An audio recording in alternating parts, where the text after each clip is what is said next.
Madalas po talagang itinatanong to eh. Kahit ako nga, pinag-isipan ko rin kung bakit eh.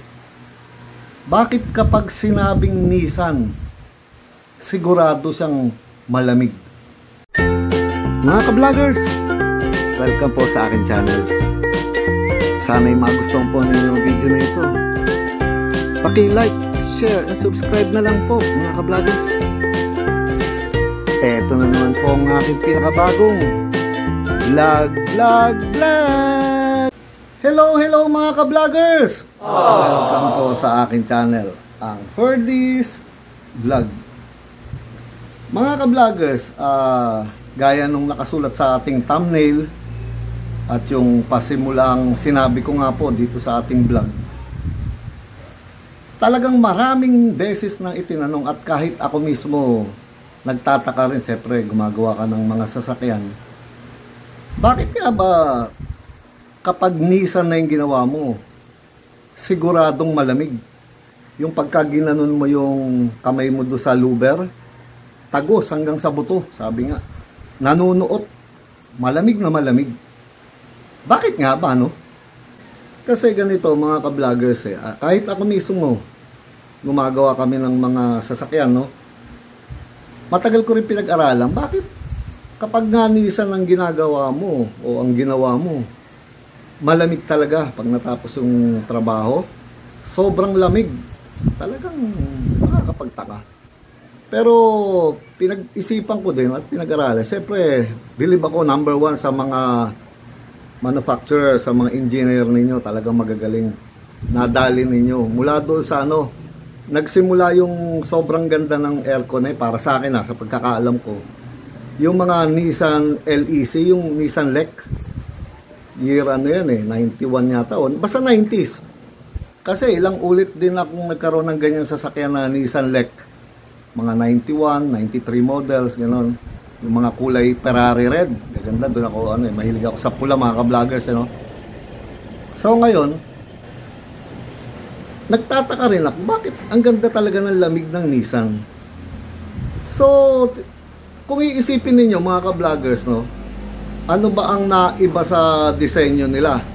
Kung titingnan nyo, sigurado, yun ang number one na dahilan kung bakit malamig sila Siyempre, matagal kasi pinag-aralan din ng mga engineer nila yan. Bilib ako sa mga engineer nila, mga Nissan. Magaling sila pagdating sa air conditioning. At hindi lang sa aircon yung mga pang ilalim nila, yung Nissan LEC, mga ka-vloggers, kung hindi pa kayo nakasakay doon, kala mo, ang sinasakyan mo, American car, ang tatag niya. Hindi mo mararamdaman yung mga lubak-lubak. Kumbaga, parang kala mo mabigat siya, pero hindi naman mabigat yung sasakyan. Tapos yung kahan nila, matigas, solid. Hindi siya basta tumutuping ganun. Maganda talaga, bilib ako sa kanila.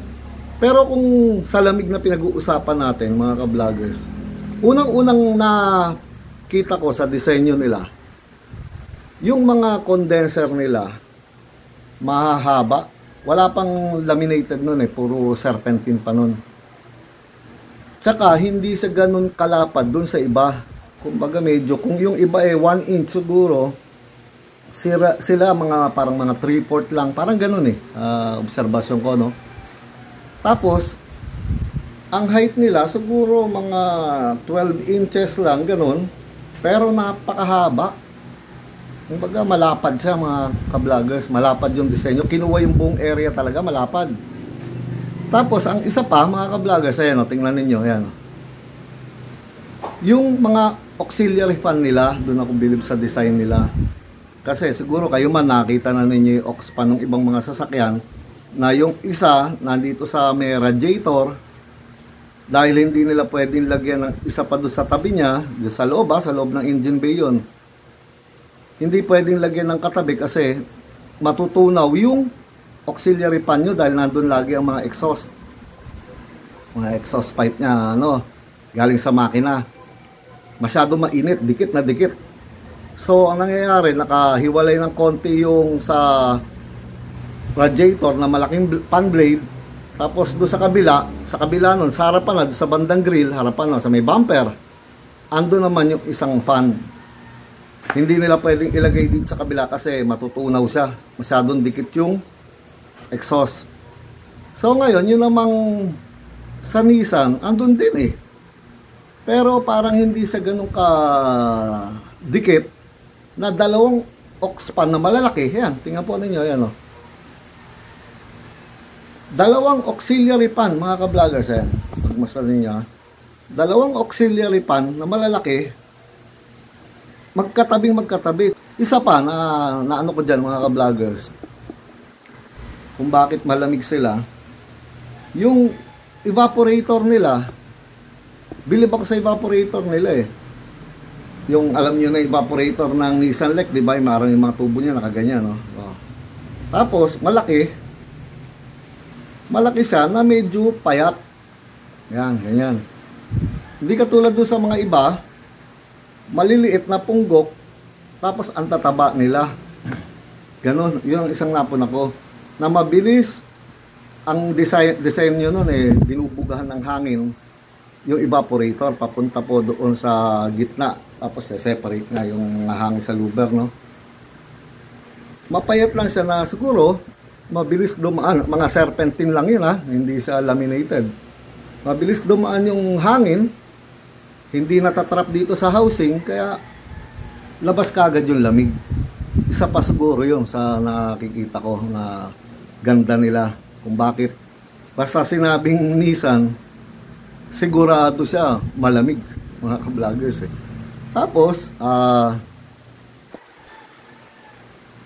Tapos yung isa pa, mga ka-vloggers, nabilib ako sa kanila doon sa mga gamit ng mga mismong pyesa, yung Calsonic. Yung compressor nila, yung Calsonic, mga ka-vloggers, talagang magaganda eh, mga original na Japan yun. Talagang magaganda ang ginawa nilang mga compressor, bilib ako doon. Malalakas. Talagang, ewan ko, bilib ako talagang sigurado dahil pag pinagsama-sama mo lahat mula dito sa, tsaka ang radiator nila, mga ka-vloggers, ha, sabagay, yung iba ganda pero maninipis. Parang one row lang na gano'n, no? Manipis na plastic yung ibabaw, pero malaki. Na magkatabi sila doon ng condenser na mahaba sila. Tapos may dalawang auxiliary pan doon, malalaking auxiliary pan, hindi yung maliliit lang. Malaking bentahe rin yung ano eh, yung aux pan eh, nandito pareho sa loob, hinihigop lang po yung init ng radiator sa ng condenser, kesa doon sa ibang disenyo nga na nandoon pa sa may grill, binubugahan lang. Maramdaman nyo rito, pakiramdaman sa may radiator, hindi halos tumatagos yung ano eh. So, anong nangyayari? Dahil dalawang malalaking condenser, ay auxiliary fan, pag nag-on kayo ng aircon, dalawa kagad ang aandar. Talagang malalakas. So, hindi man lang makuha uminit yung mga radiator, tsaka yung condenser, dahil sawa sila sa hangin eh. Maganda talagang ano, bilib ako sa pagkakadesign nila. So, para sa akin sa nakita ko, siyempre, number one din doon. Hindi nga umiinit kasi makina nila dahil siguro doon na rin sa mga fan na yun na malalaki na magkatabi. Tapos may housing minsan, isa lang. Pero nung huli, nagkaroon na rin ng makakabili ka ng tig-isa lang. Pero kadalasan eh, isang buo yun. Na doon nakakabit yung mga mga fan motor. Ayan, tingnan po ninyo yan. Diba? Kaya talaga saludo ko, ang gagaling ng mga engineer. Yung engineer ngayon nagde-design ng mga ng Nissan. Hanggang ngayon naman eh. Hindi nila na alis yung ganong nila na pagka sinabi mong Nissan malamig. Lumaban na rin yung ibang mga sakyan dahil nag-adjust sila, gumanda na rin. Pero yung Nissan talaga malamig pa rin, mga ka-vloggers. Huwag lang na barado ha. O marong may evaporator eh, hindi lalamig yun. Kahit Nissan ka pa, hindi lalamig yun. Pero kung alaga nyo sa maintenance, cleaning o number one talaga yung Nissan. Bilib ako dyan. Saludo ako dyan. So, paano mga ka-vloggers? Sana'y kahit pa paano, meron tayong napag-usapan at may natutunan na naman kayo. Ano pa po ba ang sasabihin ko? Eto na naman po ang pinakabagong edisyon ng aking vlog. Paalam mga ka-vloggers. Paalam po. Salamat po.